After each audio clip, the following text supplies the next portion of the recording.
சத்தீஸ்கர் மாநிலத்தில் கேரள கன்னியாஸ்திரிகள் 2 பேர் கைது செய்யப்பட்டதற்கு எதிர்ப்பு தெரிவித்து நெல்லை மாவட்டம் வள்ளியூரில் கத்தோலிக்க கிறிஸ்தவ அமைப்பினர் ஆர்ப்பாட்டத்தில் ஈடுபட்டனர்.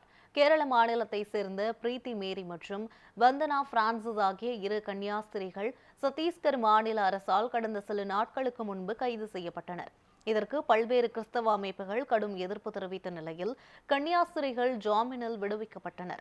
இந்த நிலையில் நெல்லை மாவட்டம் வள்ளியூரில் சத்தீஸ்கர் மாநில முதல்வரை கண்டித்து கத்தோலிக்க கிறிஸ்தவ அமைப்பினர் ஆர்ப்பாட்டத்தில் ஈடுபட்டனர். கன்னியாஸ்திரிகள் மீது தொடுக்கப்பட்ட வழக்கினை ரத்து செய்து அவர்களது பணியினை தொடர்ந்து செய்ய அனுமதி வழங்க வேண்டும் என்றும் ஆர்ப்பாட்டத்தில் கோரிக்கை வைக்கப்பட்டது.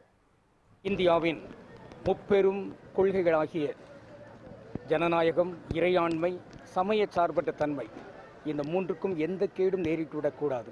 சமய சார்பற்ற தன்மைக்கு அண்மையில் நடந்த ஒரு பெரிய கோர நிகழ்வு நாம் எல்லாரும் அறிவோம். சத்தீஸ்கர் மாநிலத்திலே 2 அருட்சகோதரிகள், ஒரு ஆண் அவர்கள் கைது செய்யப்பட்டிருக்கிறார்கள். சமயத்தின் அடிப்படையிலே சமய வெறித்தனத்தோடு அவர்கள் கைது செய்யப்பட்டிருக்கிறார்கள்.